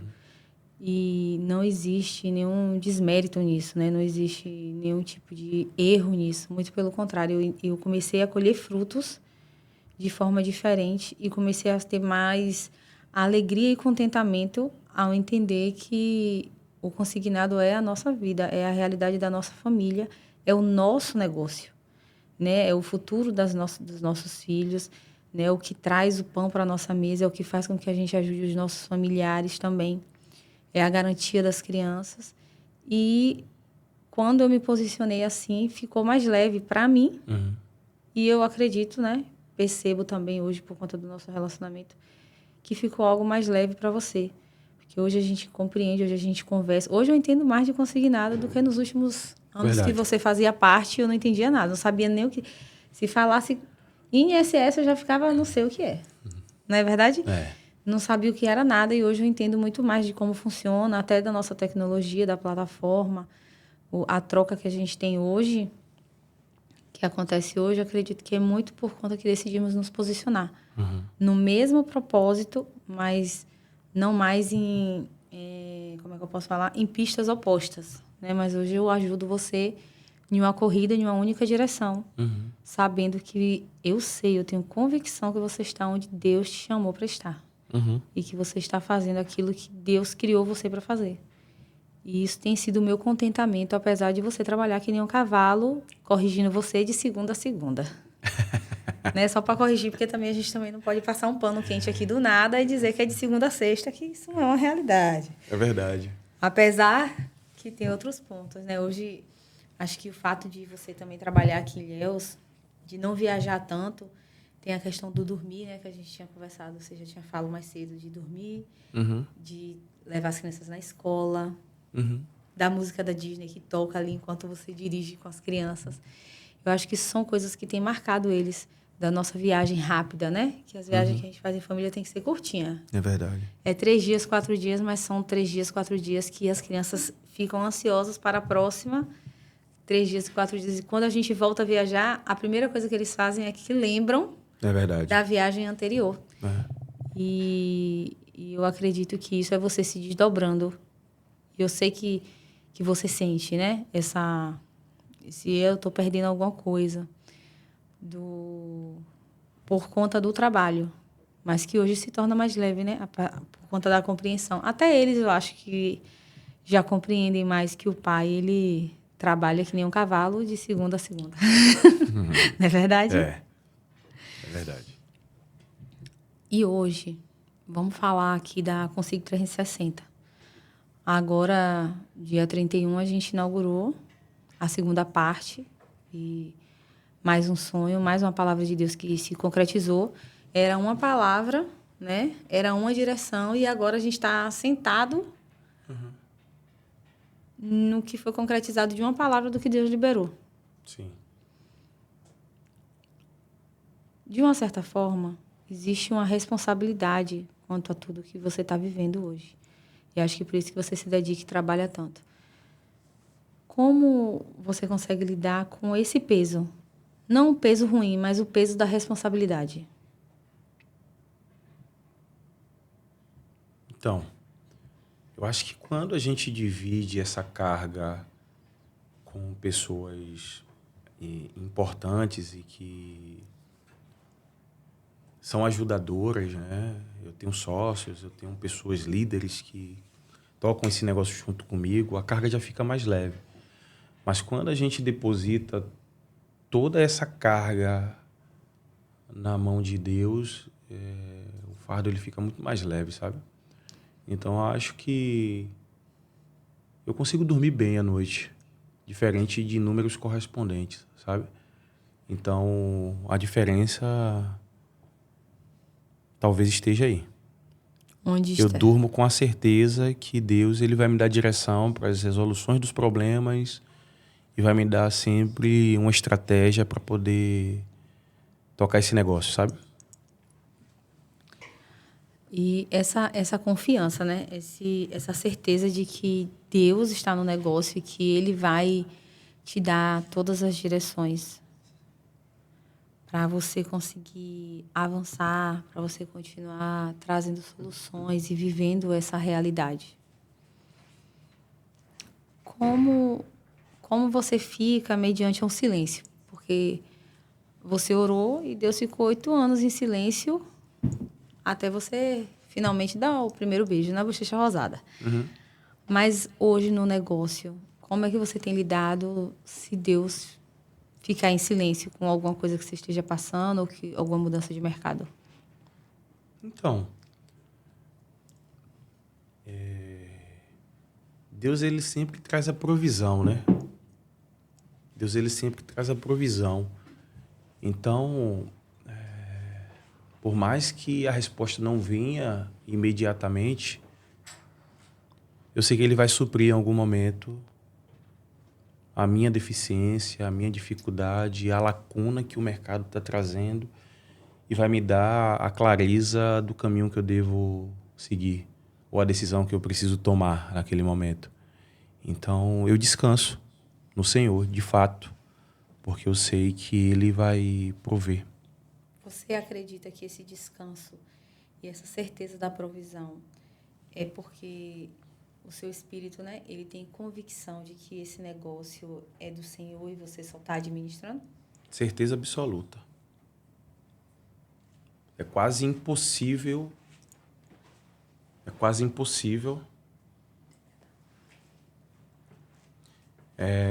ter a certeza de que em 2 anos eu estaria com resultado de próximo de 350 milhões de venda mensalmente, sendo um dos principais players dentro desse negócio, né, que eu atuo. e numa configuração extremamente diferente que eu atuava anteriormente. Posicionado agora de uma forma muito mais tecnológica e levando para o mercado uma experiência totalmente diferente do que eles estavam acostumados a fazer dentro do crédito consignado. E esse combo de coisas que aconteceram foi exatamente por conta da direção de Deus. Então, Deus me abençoou e poderia dizer que abençoou todo o mercado atrelado à ferramenta que a gente levou para esse negócio, sabe? Então, muita gente está sendo beneficiado. Essa ferramenta, né, essa tecnologia, essa forma diferente e inovadora de vender consignado hoje no Brasil, no mercado, que é a Consig 360, muitas pessoas podem olhar e falar, nossa, como, né? Como aconteceu e parecia até rápido, mas eu acho que só quem viveu, né, como a nossa equipe, como todos os líderes, né, os gerentes, os nossos executivos, a equipe de TI que eu digo, né, que Verdade. consegue ter dimensão de quanto foi desafiador. E eu tenho algumas lembranças, que eu acho que você vai lembrar também, de quando começou tudo. E, às vezes, as pessoas ficavam, assim, preocupadas um pouco, né? E agora? E vai fazer como? E o próximo passo? E eu lembro que, às vezes, você chegava em casa, trabalhava e depois ficava no telefone debatendo alguns assuntos que precisava até mais tarde. E você deitava, descansava, tirava aquele primeiro soninho ali, né? Que você sempre tira o primeiro sono. E depois o Espírito Santo de Deus, ele te acordava. E quando era de manhã, eu já sabia que de manhã você ia me contar alguma coisa do que você tinha vivido de experiência com o Senhor. Nas primeiras vezes, eu ainda levantava, né? Você quer que você tem? Está preocupado? Até que um dia eu entendi que era o seu momento com Deus. E eu parei de levantar, porque eu sabia que pela manhã você ia falar, olha, Deus falou assim, assim comigo, e a gente vai seguir essa direção aqui, essa direção vai estar certa. E por muitas vezes, até a sua equipe, até o back-office aqui, na verdade, esperava um café da manhã, um momento que você fosse pegar no microfone para poder falar para eles, vai dar certo. É isso aí. Vai dar tudo certo, a gente vai fazer dessa forma e a gente vai sair disso aqui dessa maneira. E era realmente o que acontecia. E hoje, vivendo o que a gente está vivendo, com essa nova inauguração, com toda a repaginada que a gente deu e com o nosso sistema agora tão bem posicionado no mercado e fazendo com que... Hoje a gente está em qual lugar hoje? Qual o ranking que a gente está hoje?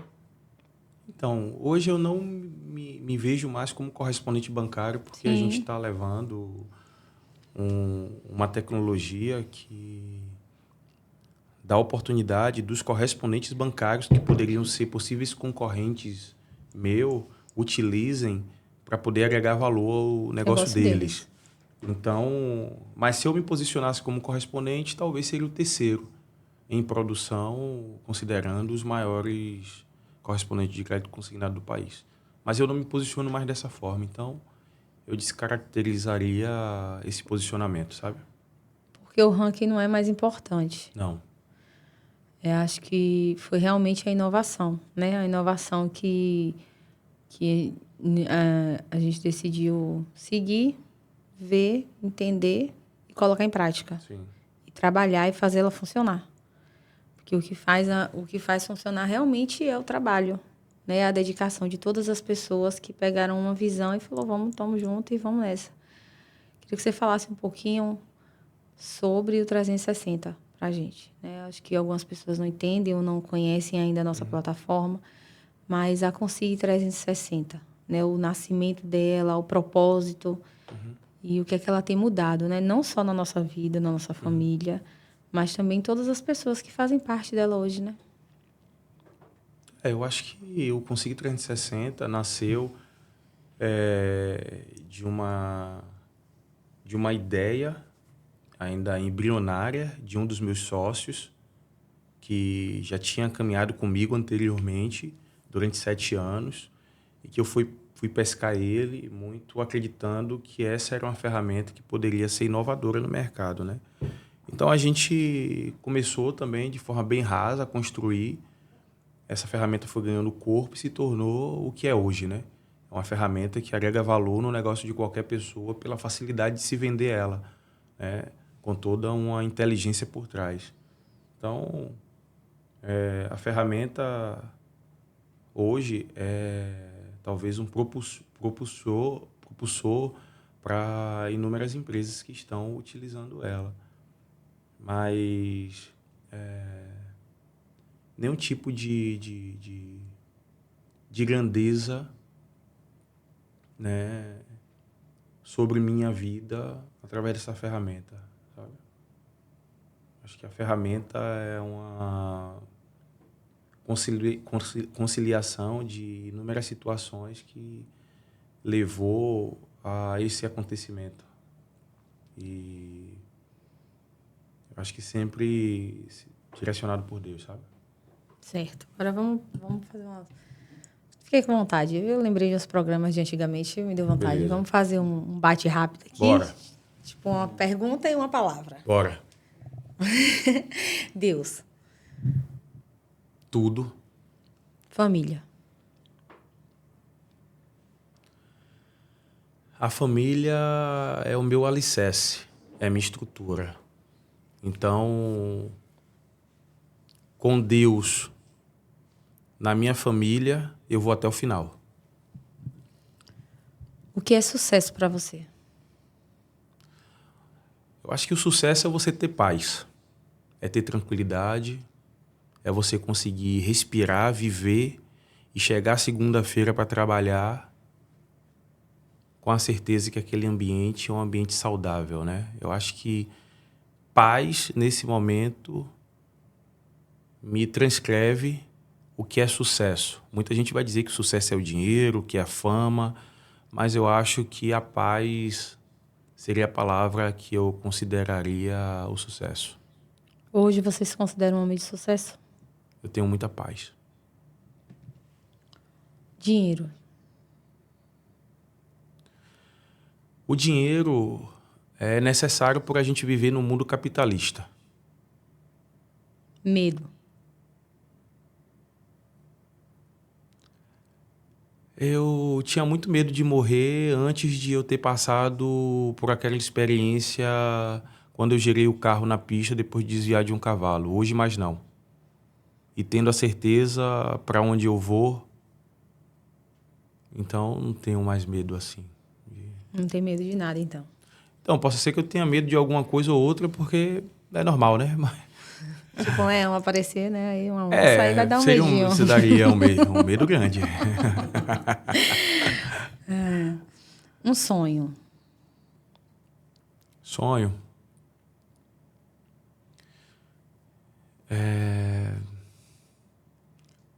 Assim, a maioria dos meus sonhos, Deus foi muito generoso comigo e me concedeu a maioria dos meus sonhos. Tudo que eu imaginei ter, tanto fisicamente como, né, em possibilidades, Deus me concedeu. Então, acho que a maioria deles foram realizados. Acho que não tem um sonho específico que eu poderia te dizer nesse momento que eu almejo. Me levar assim, tipo, pra longe, essas coisas não. É um sonho seu que eu vou conseguir realizar, né? Então... Que seria legal, eu acho. Acho que ia ser uma boa. Eu seria um realizador de um sonho. Eu viveria um sonho comigo, Entendeu? Brincadeira. Filhos.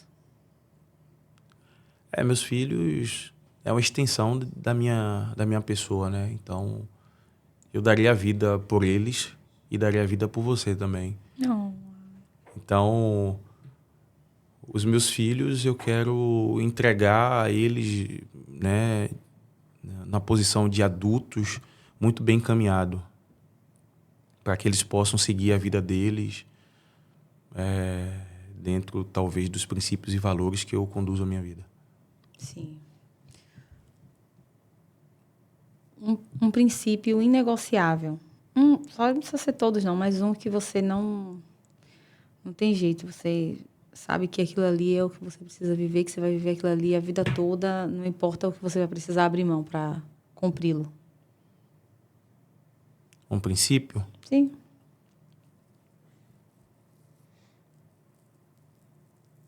Tem alguns, né? Mas eu sou muito ligado a respeitar o meu cônjuge. Então, o adultério, para mim, é algo fora de cogitação. Então, esse é o que me tiraria do prumo e talvez eu não conseguiria conviver com isso. Então, Saudade. do meu pai. Dá, né? Saudade. Poderia ter convivido mais com ele, né? E aprendido um pouco mais com ele. Agora que a gente está chegando ao final do nosso podcast, né? A gente já conversou e você contou sua trajetória. Tá a hora agora de você falar um pouquinho para o espectador, né? Para aquele que está nos assistindo agora. Muitos empresários que estão caminhando para o sucesso, mas muitos que já quebraram, muitos que estão desacreditados. Qual um conselho que você deixaria para eles sobre princípios, sobre valores, mas principalmente sobre resiliência, né? Sobre não desistir. Aí você vai olhar naquela câmera ali e você vai deixar seu recado para eles, para a gente encerrar bem bonitinho. Eu acho que o primeiro ponto é a gente saber que muita coisa que acontece na nossa vida é uma escola, não é verdade? Então, algumas coisas que a gente passa servem de aprendizado. Como eu quebrei lá atrás, achei que era o final e hoje eu tenho a convicção que foi uma escola, foi aprendizado. Tudo que aconteceu. Tem algumas coisas que é inegociável, né, na trajetória de um empresário. Muito porque tudo vai acabar um dia. Tem pessoas que vivem achando que vai viver eternamente. E até a gente passa, né? Imagine uma empresa. Então, a empresa, entre aspas, de sucesso que eu tenho hoje, não é o alicerce, não é a base para o meu amanhã. Amanhã a empresa pode não existir mais. Mas os meus princípios e valores, esse sim vai permanecer. Então, o conselho que eu dou é: siga princípios e valores. E o sucesso vai ser uma consequência. O mais importante é Deus em primeiro lugar, a família e, em terceiro lugar, o trabalho. Botou uma ordem certinha, gostei. Muito bom, muito bom. Eu quero te agradecer por você ter participado, por você ter topado, ficar aí sentadinho depois de um dia cansativo de trabalho. E não posso encerrar sem dizer, né? Você me fez chorar esses dias, dia 31, então eu posso falar o que eu quiser hoje. Mas não posso encerrar sem dizer o quanto eu te amo, o quanto foi importante para mim. Mesmo sem eu saber, aquela oração que você fez foi muito importante. Brincadeira, mas como é lindo ver o profissional que você é. Como eu me emociono quando as pessoas vêm falar de você para mim. Como eu me emociono de ver o quanto as pessoas admiram você e saber que você é um líder na nossa casa e que você tem cuidado da gente, você tem se dedicado, né, cuidando da gente, não só da gente, mas da sua mãe, né, dos seus irmãos, da minha mãe, da minha irmã. E muito mais do que o líder de uma empresa, você é o líder da nossa casa. E você tem cumprido o seu papel. Você tem honrado a Deus com isso. E eu sou muito grata ao Senhor por você e por compartilhar a minha vida com você. Eu quero ficar velhinha quando você não conseguir mais trabalhar que nem um cavalo, porque você também vai estar velho para poder a gente só curtir mesmo, em nome de Jesus. Te amo. Eu também te amo e você falou uma coisa importante, né? E eu reforço aqui. Obrigado pelas palavras, pelo convite. Se precisar de outras vezes para falar de outros assuntos, pode me convidar. Mas eu acho que o recado final na vida, normalmente o brasileiro vive próximo de 70 anos, 76 anos, né?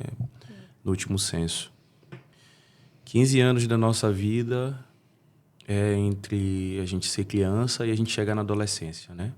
Até os 15 anos a gente não tem muito entendimento ou uma personalidade formada para saber discernir algumas coisas. Então, Sim. vamos lá. 15 anos. 20 anos, aproximadamente, a gente passa dormindo na nossa trajetória.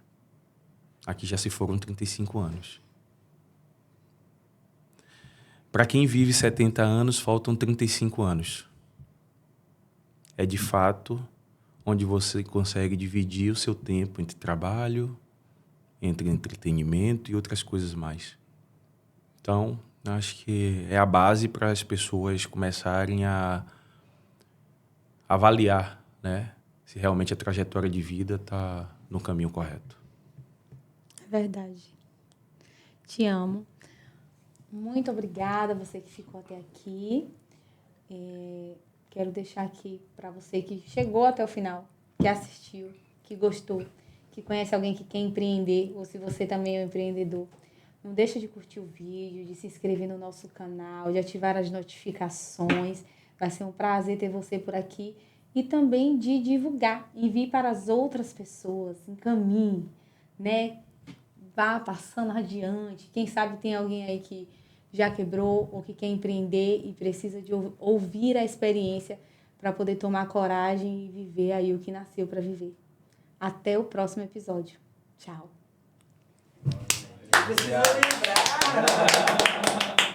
Vamos lá tirar fotos.